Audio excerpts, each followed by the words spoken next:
For 10 good years, I was drugged by the man I trusted most, my own husband. He drugged me while secretly raising another family, with the money I worked hard for. The man I loved with every fiber of my being, slowly, carefully, and deliberately destroyed me. My name is Margaret. I'm 39 years old, and this is the story of how I was betrayed in the most unimaginable way. I met Derek when I was 29. He was 34, charming, mature, and had this calm, composed confidence about him that drew me in.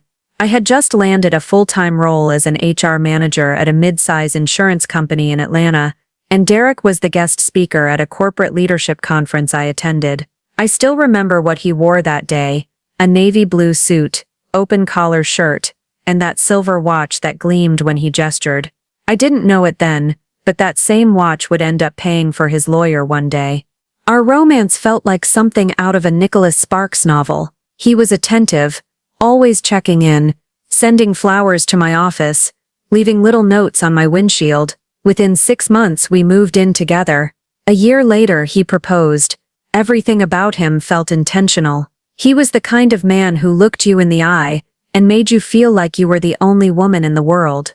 We got married in a modest church wedding. My mother cried tears of joy, and my father pulled him aside and said, "Take care of my girl." Derek promised he would. I believed him. Everyone did. The first 2 years were blissful. We bought a cozy 3-bedroom home in the suburbs. I got promoted, and he started his own tech consulting firm. We talked about kids constantly. I'd wake up on Sunday mornings and imagine little feet running through the hallway. I wanted nothing more than to be a mother. Derek said he did too. We agreed to let it happen naturally. No pressure. But the months passed, then years, and nothing happened. Every negative pregnancy test felt like a knife. I cried alone in the bathroom more times than I can count. He would always say, "It's okay, babe. Maybe it's just stress." Then he'd make me one of his infamous health smoothies and say, "Drink up, you need your strength." For years, I drank those smoothies. For years, I let him pour my wine. For years, I believed I was the problem. We saw fertility specialists. They ran tests. My results came back fine: perfect hormone levels, open tubes, no cysts. The doctors looked confused. "Everything looks good. It might just be unexplained infertility," they said. Derek, on the other hand, always found a way to avoid getting tested. "Work's been crazy. I'll go next month." That next month never came, but he was always supportive, or so it seemed. He held my hand in waiting rooms, rubbed my back when I cried, said all the right things. Looking back, I realize he was playing a role. He didn't want a child with me. He just didn't want me to know the truth. That truth came crashing down on me 10 years later. It started with a call from his company. He had been working on a massive tech project that required temporary relocation to Charlotte. He'd been traveling back and forth for over a year. I missed him terribly, but he always FaceTimed me at night. Always said he couldn't wait to come back home for good. The woman on the phone was from HR. She said there had been a glitch in their insurance database, and they needed to verify some dependent information. "We just need to confirm the names and ages of the children on Mr. Jackson's policy," she said. "Children?" I repeated, confused. "We don't have children." Silence. "Ma'am, he has 2 dependents listed, a boy and a girl, ages 7 and 5. I felt the blood drain from my face. "There must be a mistake," I said. "We can send over the documents for review," she offered. I barely managed to end the call before my hands started shaking. I stared at Derek's framed photo on my desk. The same smile, the same eyes. Suddenly, it all felt like a stranger's face. That night, I waited until he fell asleep, and I took his phone. I had never snooped before, never had to, but something inside me had cracked. I knew I had to look. The first thing I found was an app I didn't recognize, a second messaging app hidden in a folder called Tools. The first message read, "Baby Mason's school fee went through. Tell Lila Daddy loves her." My hands trembled as I scrolled. Photos, receipts, voice notes. A woman named Crystal, 2 children, a house in Charlotte, fully furnished, paid for by me, credit card statements, money transfers. Even the security deposit had come from our joint account. I was financing their life.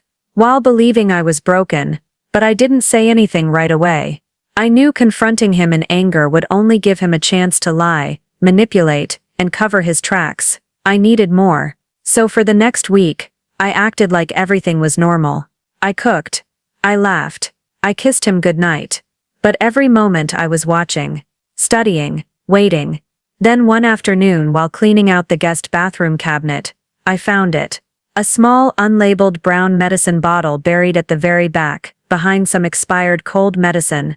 I opened it and saw crushed powder residue inside. Something in my gut told me to take it seriously.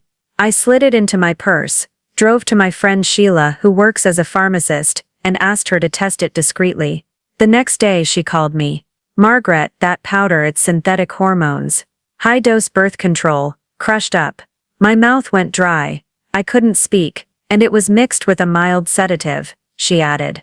My whole body felt like it was on fire. The smoothies, the tea, the wine. All the times he insisted on making my drinks himself. It wasn't care, it was control. I went home that night and stared at him as he watched a movie on the couch, his arm casually draped over the side, sipping a beer like he hadn't stolen a decade from me. That was the moment I knew I couldn't confront him. Not yet. I needed him to believe I was still blind. So I smiled. I kissed him on the cheek. I brought him his favorite snack, and I made a quiet promise to myself. He had stolen my chance at motherhood. He had taken my money, my years, and my trust. But I was going to take everything else from him. Sometimes, silence is the loudest scream, and pretending to be blind can be the only way to open someone's eyes. The days after I made my silent vow were the longest of my life. Waking up next to a man who had drugged me, robbed me, and built a secret life with another woman should have felt like sleeping beside a monster, but it didn't. That was the worst part. Derek still smelled like home. He still held me at night, like I was the only woman in the world. He still whispered, "I love you," before leaving for work. He played the part perfectly, and for the first time so did I. But inside me, something cold was taking root, something calculating. I became an actress in my own life, smiling, cooking, laughing when he made jokes, even initiating sex. And every moment he dropped his guard, I was gathering intel, building my case. The anger that burned inside me didn't fade. It deepened. Some nights, I'd lock myself in the bathroom and scream into a towel. I would stare at my reflection, barely recognizing the woman I saw. How did I let it go on this long? 10 years. 10 years of lies, of pills slipped into my drinks, of being used like a bank while he played family with someone else. I started watching Derek more closely, taking note of his patterns. What time he left for work. What time he came back. When he showered. What nights he claimed he was working late. Every excuse he used to slip away, I documented. I even followed him once, tailing him in my old silver Honda Civic while praying he wouldn't spot me. But one night, everything changed. It was a Thursday. I remember because I had just gotten off a long Zoom meeting and was mentally exhausted. Derek came home early, unusually chipper. He said he was going to take a shower and asked what was for dinner. I told him I was making his favorite chicken Alfredo. He kissed my forehead and walked into the bedroom. I was chopping onions in the kitchen when I heard his voice. Low, urgent, muffled, but not enough. He was on the phone. "No, not tonight. I told you I can't keep doing this." I froze. "Yes, I sent it. You should have it by now. Just keep the kids quiet when we get there. I don't want her suspecting anything." My heart stopped. Kids. Keep them quiet. I wiped my hands and stepped quietly down the hallway. The bedroom door was slightly ajar. I leaned in. "Look, I'll meet you at the same place. The hotel by the lake. Room 214. His voice was sharp now, frustrated. "Don't mess this up, Crystal. Crystal." He hung up a moment later. I darted back to the kitchen, picked up the knife and pretended to be focused on slicing tomatoes. He walked past me a few minutes later with his car keys, mumbling something about needing to pick up dry cleaning. I smiled like an idiot and nodded, but the moment he stepped out the door, I grabbed my keys and followed. My hands were trembling on the steering wheel as I kept my distance. He took a different route than usual, weaving through the back streets of the city like he knew someone might be watching. At one point, I nearly lost him when a red light split us, but I caught up just in time to see him pull into the parking lot of a low-rise hotel near a lake. I parked 2 rows behind and ducked low. Then I saw her. A woman in a red blouse and jeans stepped out of a silver minivan. She looked tired, but familiar, too familiar. And with her were 2 kids, a little girl and a boy. The boy couldn't have been more than 6, and he looked exactly like Derek. Same nose, same walk, same damn dimples. I clutched my chest. It wasn't just a suspicion anymore. It was real, in front of my eyes. The betrayal wasn't abstract. It had faces, feet, voices. I took out my phone with shaking hands and began snapping photos. The timestamp, the hotel sign, the room number Derek unlocked. All of it. I didn't cry until I got home. I pulled into the driveway, turned off the engine, and just sat there, numb. Then the tears came. I stumbled inside, locked the door, collapsed on the living room floor, and sobbed into the carpet until my stomach cramped. I didn't sleep that night. I stared at the ceiling, replaying every lie he ever told me.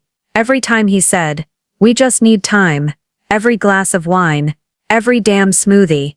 I woke up the next morning with one thought in my mind. He has to pay. Not with yelling. Not with tears. With ruin. Derek had always talked about opening a smart home installation company. That was his dream business.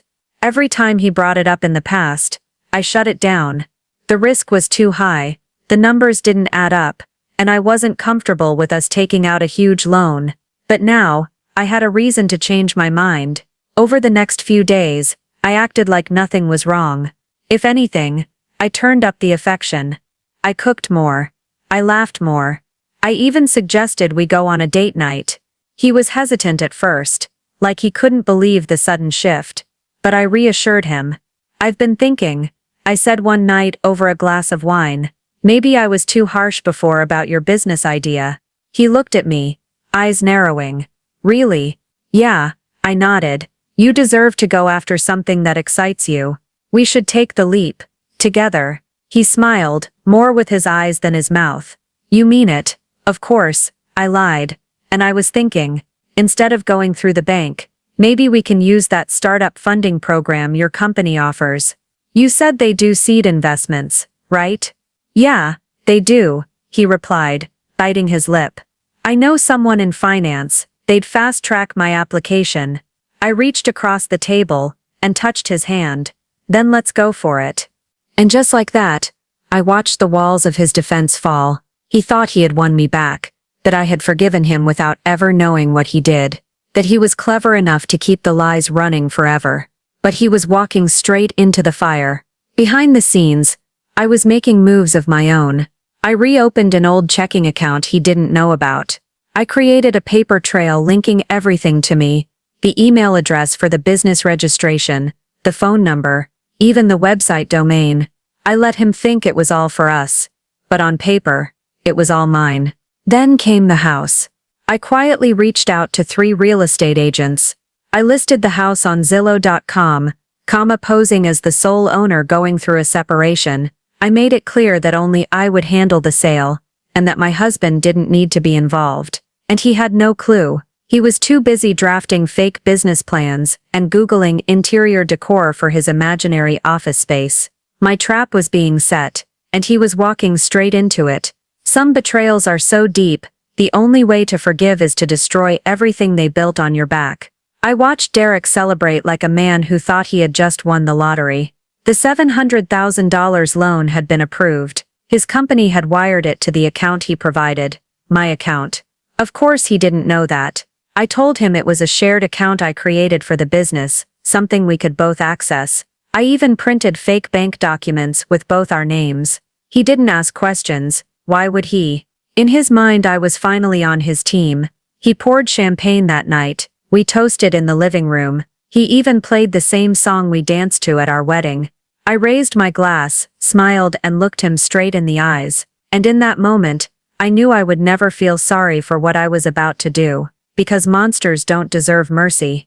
The next morning, while he showered, I was already listing our house on Zillow.com under my private seller account. The real estate agent I'd hired had everything ready: photos, legal paperwork, and an asking price just low enough to trigger a quick sale. I signed all the documents digitally. The agent, understanding the urgency, promised to push the listing hard. Derek left for work as usual, kissing my forehead, telling me to get started on logo designs, and that he had a call with his so-called business mentor later that day. I nodded and waved him off, my stomach turning at how easy it was for him to be fake. As soon as he left, I contacted a moving service. They were instructed to come the next morning, pick up only my belongings, and store them under a different name. I spent the entire day tying loose ends. I emptied out our joint savings into a newly opened account in my maiden name. I deleted all browsing history. I changed all passwords. I even shredded photos, our wedding pictures, framed vacations, birthday dinners. I took one last walk through the house, touching the walls, remembering every false hope I had held there. Later that evening, I cooked Derek's favorite meal: grilled steak, garlic mashed potatoes, and green beans. I poured his wine and made him laugh. He talked about big plans for the business. I listened with wide eyes and supportive nods. He didn't know the house had received 3 offers already. The highest one? Accepted. Closing date: in 3 days. My flight, booked for the next morning. Mirror. At 4 a.m., I was already dressed and standing in the hallway, suitcase in hand. My phone buzzed. The driver I hired to take me to the airport was waiting outside. I looked around one last time. He was snoring in the bedroom. Peaceful, innocent, if you didn't know any better. I left the house keys on the kitchen table, next to a letter. Just a single page. You drugged me. You stole from me. You broke me. Now you can sit in the ruins you built. Goodbye, Margaret. I walked out the door and never looked back. By the time Derek woke up, I was somewhere over the Atlantic. He called. Dozens of times. He texted, "Where are you? Is this a joke? You took everything?" I didn't respond. I didn't even read half of them. By the time he reached his office, a legal letter had already been sent to his company's compliance division. It included screenshots of his fraudulent business proposal, emails he'd doctored, and statements tying his secret family to misuse of corporate funds. He was suspended within 48 hours. The house? Sold. Funds wired to my account. The $700,000? Gone without a trace. Crystal, I heard, left him 2 weeks later, moved in with her sister, told mutual friends that Derek had lost his mind. I didn't care where she went. I cared that he sat in the mess he made. I settled in Portugal for a while, rented a small flat by the sea. I started journaling again, reading. I even volunteered at a women's shelter. It took months for the nightmares to stop, but every time I watched the sunset over the ocean, I felt a piece of myself returning. I wasn't just free, I was reborn. I tell this story now, not because I want pity, but because I want someone, maybe you, to know that silence is not weakness. That trusting someone doesn't mean surrendering yourself. That when someone breaks you, you don't have to shatter. You can rise, smarter, stronger, deadlier. And you can walk away with your head high, even if it took 10 years to do it. Because sometimes the sweetest revenge isn't screaming in their face. It's disappearing from their life so completely, they have to live every day knowing they lost you. Forever. Thank you so much for watching this heartbreaking yet powerful story. If it moved you, don't forget to like, share, and subscribe. And stay tuned. Our next story might just hit even deeper. See you in the next video.